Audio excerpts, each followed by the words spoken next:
नमस्कार दोस्तों, जय श्री कृष्णा। एक बार फिर से आपको अपने चैनल मांगलिक थॉट्स में बहुत बहुत स्वागत है। दोस्तों, कैसे हैं आप सब? आशा करती हूँ आप सब बहुत खुश होंगे, सुखी होंगे, संपन्न होंगे। दोस्तों, भोजन से शरीर को कार्य करने के लिए ऊर्जा प्राप्त होती है और स्वस्थ शरीर का रास्ता तय होता है। तो दोस्तों, शास्त्रों में कहा गया है कि साफ और स्वच्छ मन से बनाया गया भोजन स्वस्थ शरीर का निर्माण करता है। आप लोगों ने सुना ही होगा।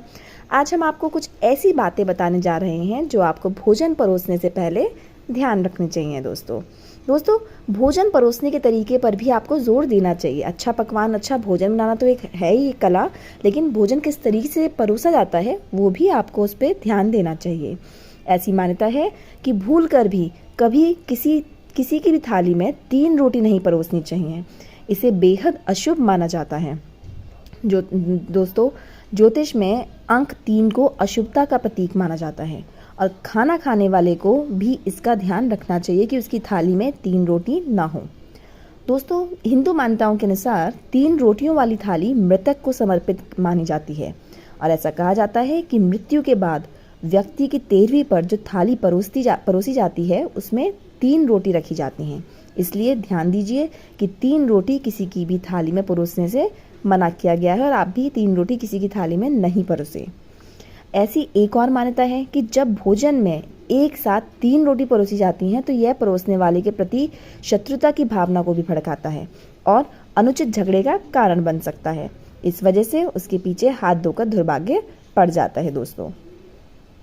दोस्तों, कई बार भोजन करते समय किसी व्यक्ति की थाली में रोटी खत्म हो जाती है, तो ऐसे में रसोई में से रोटी हाथ में लेकर व्यक्ति को नहीं देनी चाहिए।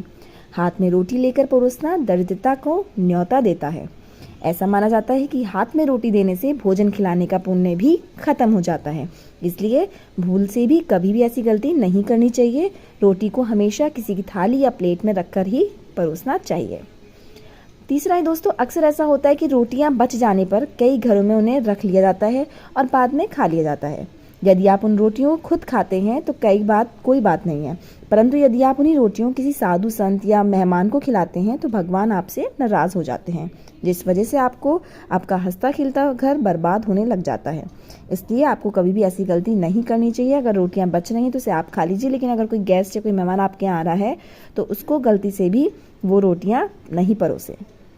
तो दोस्तों, अगर आप भी इसी तरीके से रोटी परोसते हैं तो इस तरीके से रोटी परोसना बंद कर दीजिए। और अगर आप चाहते हैं कि आपके घर में खुशहाली आए, आपके घर में उन्नति हो, तो आपको रोटी परोसते समय इन बातों का विशेष रूप से ध्यान रखना चाहिए।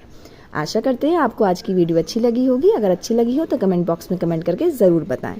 धन्यवाद दोस्तों, अपना ख्याल रखिएगा। जय श्री कृष्णा।